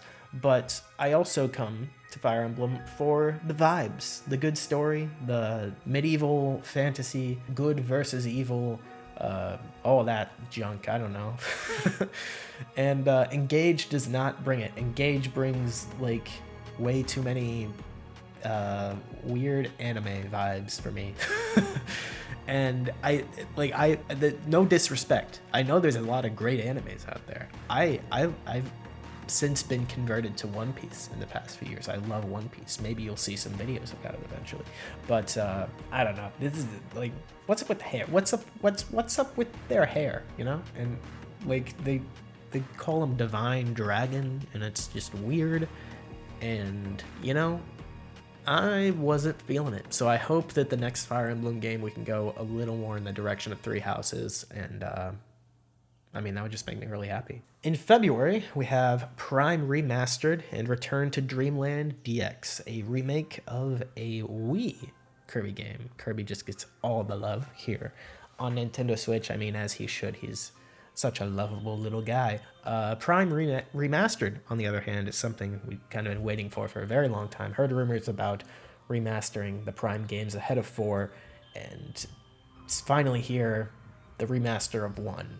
Screw anybody who needs to play 2 or 3. It's a really nice looking remaster though. They did a bang up job on it. It was retro. They did this to kind of prepare themselves for 4, and 4 is looking really good as well. Then kind of a bit of a spoiler for this year, but the only downside to this is I started playing it. I started playing Prime Remastered, and I don't think I'm a Metroid Prime fan. I don't think I like the setup of the games, which kind of makes me really sad, because I've been waiting for 4 for so long, and I was like, when this comes out, I'm gonna love this. Everybody says it's one of the best series for Nintendo. It's such a cool game, and it's fun to play, and I didn't like it. I didn't like playing it. I thought the save system was really bad, and I got really mad at it, and I was just not really vibing with the gameplay that much. It was kind of boring to me. So I don't know, guys. Maybe I'll do 4 for the lore, because I do think Metroid lore is really cool. But I did not finish Prime Remastered, and yeah, sue me. Don't do that, please. I don't want to be sued. In April, we had our very first Nintendo movie, which is not related to the Nintendo Switch at all, but I don't care. This is my video, and I'm talking about what I want. I say Nintendo Switch Retrospective, but this is part of the Nintendo Switch's life, I'd say. It was in a Nintendo Switch Direct when they announced this monstrosity of a cast, you know? And here it is. It's a thing. It's real. It's a good movie. It looks absolutely stunning and beautiful. It has no story really at all, but it's a fun little ride, and I thoroughly enjoyed going to see it, and I thoroughly await, that's not right, the next installment when they get to that. So yeah, I'm also going to throw this in here because I forgot to put it on the timeline, but there's a Zelda live action movie coming, and that's actually really exciting for me. I think it is going to be good. I know a lot of people are worried about it, but I kind of like the idea of doing a live action Zelda movie. I think it could be really, really good, and I like that the director has already come out and said he wants it to be like a live action Studio Ghibli film, which is exactly what it should be. If it was animated, I'd want Ghibli to do it. That's all really cool. If anybody working on that movie is watching this video, and you guys need a PA on set, I'm about to graduate with a film degree, and I know a lot about Zelda. It's just exciting. I'm so excited that Nintendo is expanding out to different mediums as Iwata wanted them to, with the theme parks and the movies and all that. And good start with Mario movie. Good start. All right, everybody. May of 2023. Tears of the Kingdom comes out, and we all cry tears of joy. Hooray. Until we realize that this is a good game, but we're also somehow kind of disappointed and depressed by it. I think I really hit the nail on the head back when I made the video in 2021 about the Achilles heel of Breath of the Wild 2, which is that it took so dang long. Like, if we had waited 2 years, 3 years for this game, and it had come out, I think we would have been absolutely fine with it. But we waited, like, 6 years, I think. So, you know, that's a little bit longer. I think the comparison to Majora's Mask is very valid, and it has been since the game was first announced. It fills a similar niche without bringing the really good storytelling of Majora's Mask, but I guess more interesting gameplay that just kind of expands on what's already there.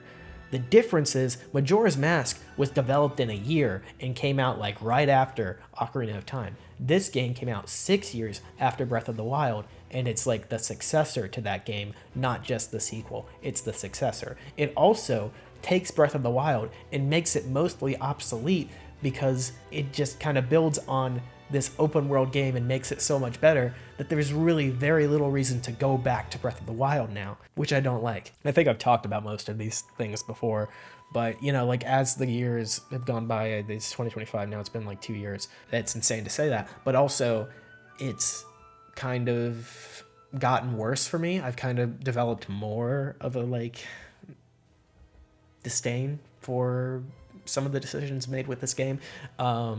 Again, that's the cycle of Zelda as well. Like, the most recent game comes out, there's the honeymoon period, then everybody freaking hates it, then it gets its following back later when the next one comes out and people start hating that one, you know? Because, like, I love Breath of the Wild right now. There was a period when I was like, I think Super Mario Odyssey should be Game of the Year, which, I mean, maybe I still believe that, but it's a great game. I cannot deny that. So yeah, it's rough. I think part of my problem with it is I was so ingrained in that cycle of information about it, looking for it, basing this hobby and something that I might have wanted to turn into a job on it and like depending on it, and it really didn't deliver for me personally, especially as a lore YouTuber who talks about the story behind the Legend of Zelda series, and this one comes out and it's just,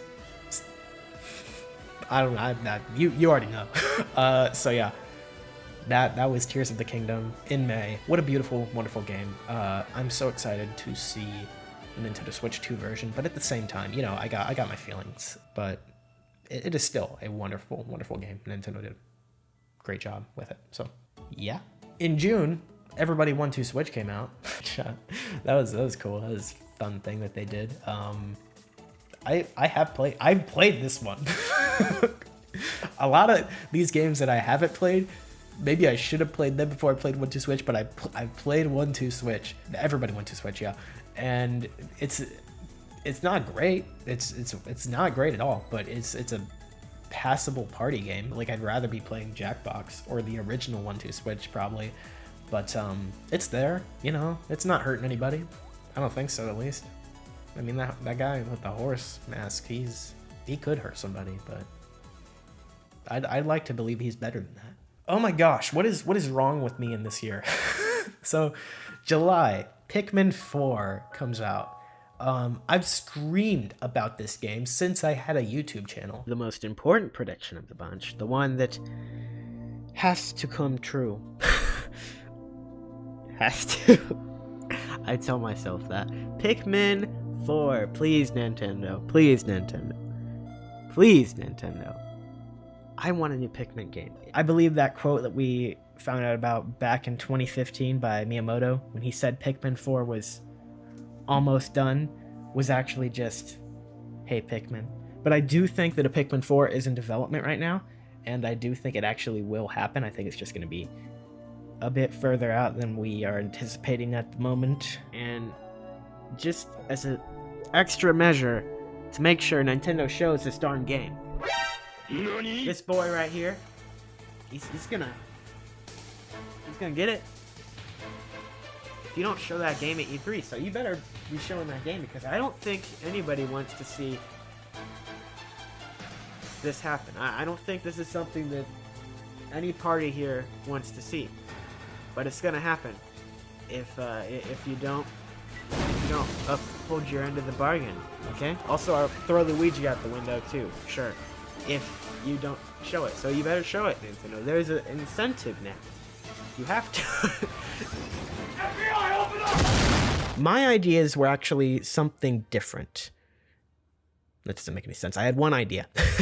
And my one idea for a game to announce to set up next year is Pikmin 4. Now, I know, Pikmin 4 doesn't exist. But hear me out. Have you ever heard of the Luigi's Mansion syndrome?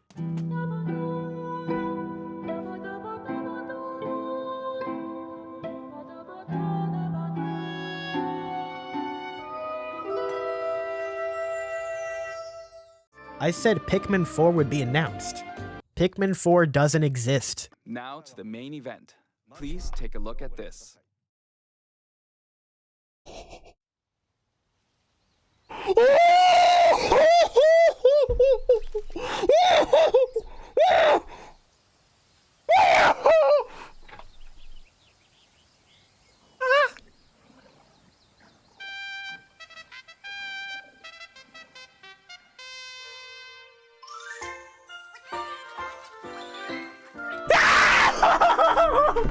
Yes! We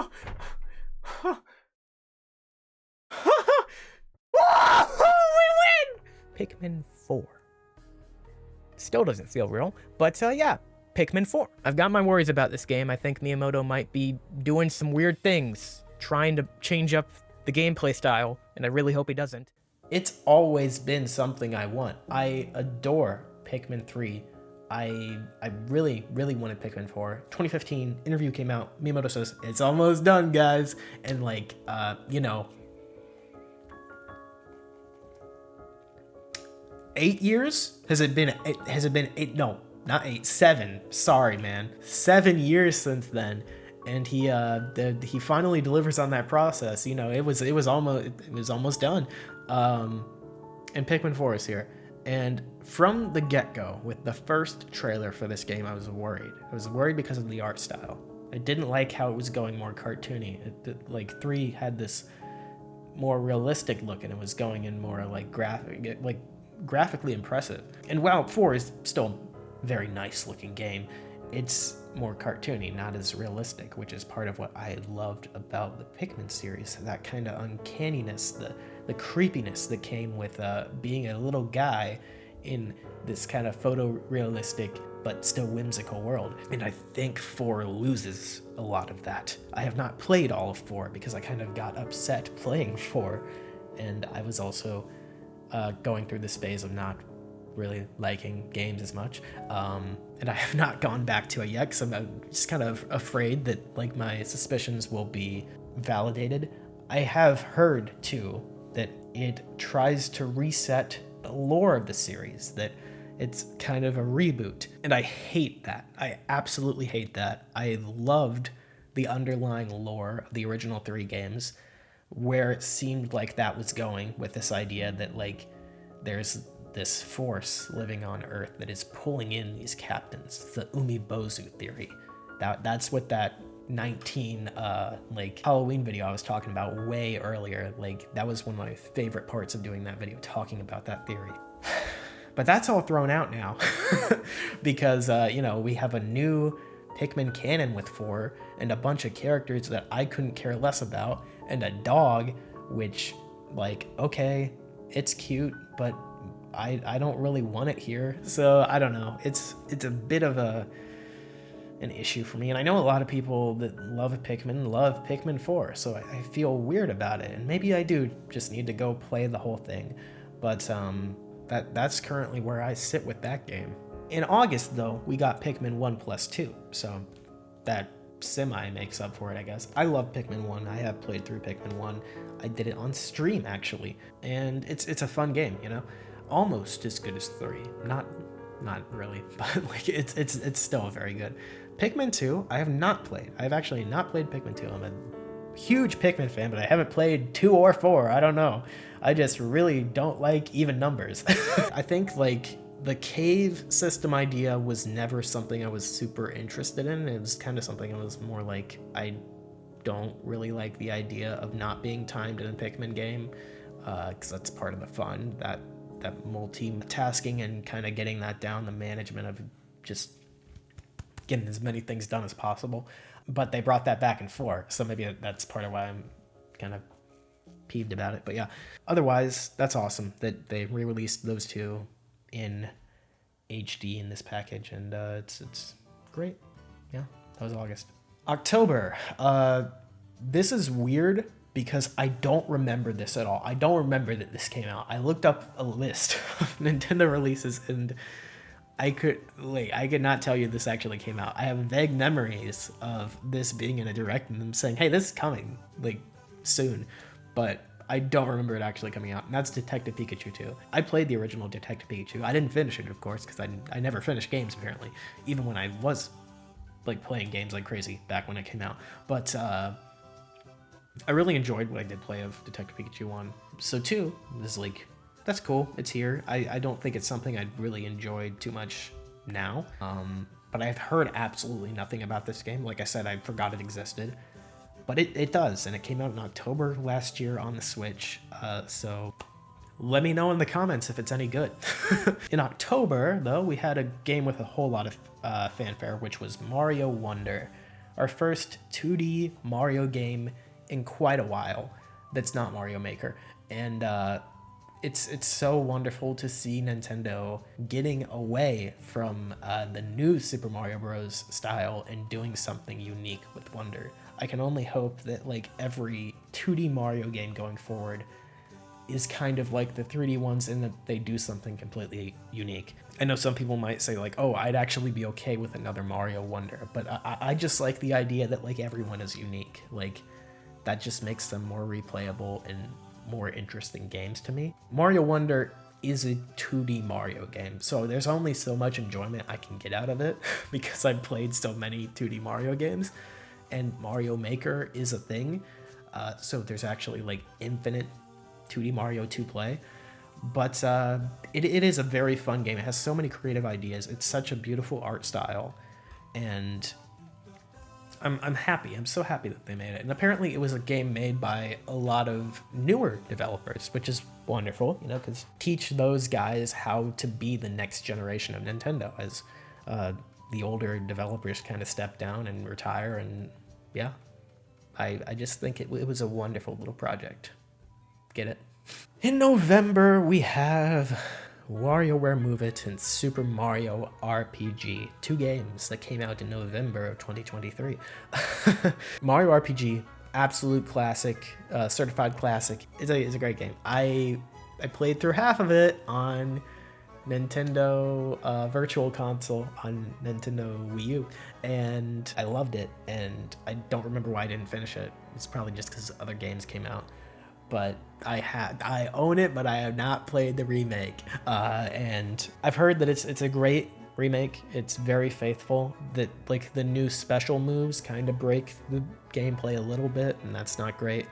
I think there is still some charm in the original game and its kind of crunchiness that I like compared to what I've seen of the remaster, but I'm glad that option is there too, that it's much more accessible now, especially to like younger people, and that they can play this wonderful game. WarioWare Move It, I own it, but I haven't played it. I actually have played it. I think I turned it on, but I played it for like 5 minutes. I'm sure it's wonderful. It's a motion controlled WarioWare game. I watched Jerma play it, and that was really fun. That was when he was in his retired arc already, so he was in like the couch or whatever. But yeah, it's a wonderful little game, and I'm glad that WarioWare still gets love and got 2 games on Switch. That's awesome. I want a WarioWare game on Switch too, please. May I have that? All right, is that it? Is there anything in? Oh no, that's it. Okay, so I don't know if you guys can tell, but I'm running out of steam here. So I'm glad that we're at 2024. So yeah, if I was to rank 2022, not 2020, see, this is what I mean, 2023 on our scale here, I would say that it's either an A or a B. I kind of don't remember where I ranked everything else, but I'm probably gonna put it at an A, just because Tears of the Kingdom is such a big thing Mario RPG, Pikmin 4, Prime Remastered, Fire Emblem was in there. You know, it's a A or a B. You know, I could go either way. Ultimate ninja That's power. what we're doing. All right, one more full year, then a few months. Let's get to them. 2024, we have nothing in January, but in February we have Mario versus Donkey Kong. I played one of these back on the DS, and I really liked it. I think it was mostly because of the like promotional material for it. I think they had really fun looking commercials for the game, and that's why I was like, I'm gonna get that one. And I played it. I think I liked it because it had Donkey Kong, and I'm a huge Donkey Kong head. So yeah, that's a game that came out. I know very little about it, but hey, more Mario vs. DK. Glad to see it's still living. March, Princess Peach Showtime. Another game that I own but have not played. It is so cool to see another Peach-led game. I hope it's good. I've heard it's really short, which is kind of sad, but as long as it's good, you know, and then if it's good, they make more. And like that's like a thing. But yeah, Princess Peach Showtime. I wish I could say more about it, but I unfortunately have not played it. In May, we got Thousand Year Door Remaster, and that made a lot of people happy, I'm sure. For me, I have never played Thousand Year Door, so this was a great opportunity for me to play it. And I do own it, but I haven't played it. Yeah, it was a busy year for me, guys. I didn't play like... Did I play anything 2024 that actually came out on Switch in 2024? Mario Party Jamboree, I guess. Oh, we get to that, but like, yeah, it was kind of slim pickings for me. To be completely fair, though, there was not a lot coming out in 2024 on the Switch. We had Peach Showtime, Thousand Year Door, really nothing over summer, June, July. In August, we had Emilio, the Smiling Man, Famicom Detective Club, which is like a remake of an old detective game that only ever came out in Japan, I think. I put this mostly on here because I remember waking up one morning to the trailer that Nintendo put on their YouTube channel, and it was very vague. It was something just like, I don't know, I can't even remember what it was. It was kind of spooky. It kind of did freak me out. I'm not gonna lie, I've had like some issues in the past few years with like paranoia and stuff. It was pretty bad around the time that they first posted the trailer for this last year. So that kind of messed me up a little bit. I was like, what the heck, man? What's happening in Nintendo? Oh my gosh, what's happening? Yeah, I find it funny in retrospect now. So I thought I'd give it a little shout out, you know? In September, we have a new Zelda game, Echoes of Wisdom. And as you all know, I've played like 2 hours of it. And from what I played, I kind of enjoyed it, you know? I kind of enjoyed it. I cannot give a full opinion on this game because I have not played it all. But I'm just glad to see more 2D Zelda in any form. I like that it was doing unique things with how Zelda controls and all that. But the jury's still out on my full opinion. Wait for me to finally someday stream it for you all. October, this is when Mario Party Jamboree came out. And although I apparently didn't play any other Nintendo games published this year, when you throw a Mario Party at me, I just got a bite, you know? I didn't even play it with anyone, right? Like, I didn't have people over to play Mario Party. I just played it online. Like, I wanted to play it with other people, but, like, there was just never an opportunity. So I just played it online. Yeah, I got really into it for a little bit. It's a really good game. Best Mario Party in a long time. Happy that it's getting more stuff on Switch too. And I hope that ND Cube is chugging along with, making some more Mario Party, because I like Mario Party. Okay, we're getting there, guys. November of 2024, we had Mario and Luigi Brothership, which is just such a cool name and such a cool thing. That Mario and Luigi are back after Alpha Dream went under. It was kind of up in the air if we'd see them again, but here they are. I've heard the game is meh, but I'm just glad this RPG series is alive, because there are so many great games in its catalog, and I know that there will be more in the future if they continue to stick with the series. Glad they're back. Yeah, that's great. That is wonderful. Yeah. And with that, I guess that's everything for 2024. I don't think I'm missing anything. But if I'm going to be completely honest, it's not as bad as 2016 was for the Wii U, but it's pretty bad. This is not a great output for Nintendo. It's passable, right? But when you're looking at a company that now has their handheld and console development teams put into, one output, instead of having two outputs back when the Wii U was finishing up, it's not that great, So hopefully we'll see a lot of games coming out in the next year or two on the Switch 2 to really push it to have that great launch, like, what's it called, the Switch. Yeah, I'm talking about the Switch 2, and I forgot the name of the Switch. And I think it will. I think something that really struck me about the Nintendo Switch 2 Direct is just about everything they were announcing is coming out like this year. They weren't showing a lot of things coming out next year, which is pretty impressive and makes me think that they want to avoid situations like Metroid Prime 4 going forward and kind of keep their cards closer to their chest on what they're developing, and that we're gonna see a lot of like really cool high profile stuff in the early years of the Switch 2, which is exciting. But yeah, that was 2024. I give it a D because it's by far the worst year of the Switch. I mean, maybe 2025 can be worse since it dies this year. All right, everybody, we made it to the finish line. Here we are, 2025. Nintendo Switch is now 8 years old, and it is coming to the end of its life as its successor, the Nintendo Switch 2, comes to us on June 5th of 2025. But before it died, it left us with one final present, which was a Wii U port. What it does best.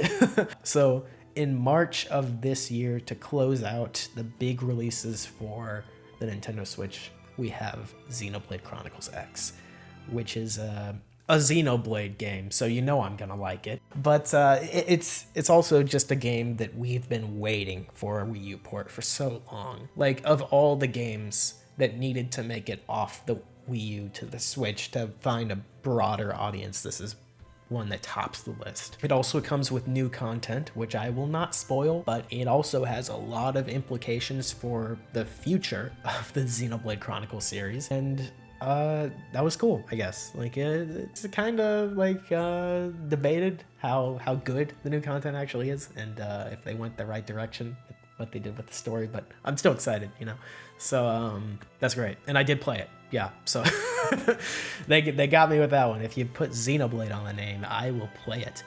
But that was a really good swan song for the Switch. Although it is not a new game, it is such a good game, and one that so many people have not played that it might as well be a new game. The only thing I'm sad about with that is it means we're probably gonna have to wait a little bit for the next Xenoblade installment, or whatever they end up doing, Saga remakes, or if they get the license to Gears, I don't know. Final thing that I wanted to point out that releases before the Switch 2 is actually this month, Fantasy Life, the girl that conquered time, or whatever the heck they went with the subtitle for, is coming out, which is a sequel to a really, really underrated and great 3DS game that was developed by the team that does Layton. I can't remember their name off the top of my head, but yeah, it was a wonderful 3DS game, and I'm very excited to see how this one does, and if it's as good, maybe I'll pick it up and not play it, or maybe I will. But yeah, I was just so excited to see that when it was shown in a Direct, I think last year, and it's coming out on the Switch right before the Switch 2. So if you need something to do while you pass the time, I think it's like the end of this month, so it's literally gonna be like a week before the Switch 2, but you can play it on the Switch 2 too, so there you go. So before we put a bow on all this, there are a few more games that kind of cross over into the territory of the Switch 2 after it comes out, which are Tomodachi Life, Living the Dream, which I did not get to do a reaction video to, but I would have screamed, I would have cried, I would have jumped out a window if it did happen on camera, because that's what I did off camera, believe me. And Rhythm Heaven Groove, which I would have I would have screamed and cried and then jumped back inside when they announced that one. So, you know, it was beautiful. It was wonderful. Two series that definitely deserve and need the love getting back on the Switch. It is kind of sad that like their Switch 1 games coming out after the Switch 2, like why not just brand them as Switch 2 games? I guess it's because they're not going to be graphically intensive enough that they will have to be on the Switch 2. But I just feel like it might hurt sales a little bit. I don't know, maybe I'm just being pessimistic with that, but yeah, I want both of these games to do very, very well. I am looking forward to them both immensely. All right, that's it, everybody. That was the Nintendo Switch. That was 8 years of our lives. Crazy to think that, you know, but this was a video that I felt like I kind of needed to make when I really sat down and thought about it. I kind of drew out the outline for this back when the Switch 2 Direct was about to happen, and I was like, maybe I can throw together a retrospective before the Switch 2 Direct happens, but I was busy, and also I don't think I could have done it justice in that time. I really wanted to just pour my heart out about these games and how I felt about how everything went, and, you know, kind of put this era of my life to rest in a way, maybe. It's really tough to do, you know, because I've been through a lot in the past few years, and I'm kind of scared of the future and what that holds. But the only way to really move forward is to let go and move on, you know? Through the depression, the existential crisis, the meaning crisis, the realizations I've made about the world, the self-hatred I've been fighting, the changes in myself, going to college, being an adult, just going through what might be some of the hardest years of my life, at least I hope. It's good sometimes to just sit with that and acknowledge and hopefully eventually be able to put it to rest. So this video is kind of me attempting to do that, I think. And I find myself often wanting to go back, but you know, I can't. So you can only really move forward. So I'd like to thank you guys for watching. Thank you for listening, if you did, to these more serious parts of the video, sharing some of my struggles and what I've been through in these years of the Nintendo Switch. And leave you with this quote. Thank you for watching. Memories melt in the morning light, and then a new day begins. Roads stretch out before us. So many paths. Which do you choose? That's up to you. Sometimes you might run astray. You'll stop, maybe cry in frustration. But you know, that's all right. For the roads, they go on without end. So look up, face forward, toward your chosen horizon. And just walk on.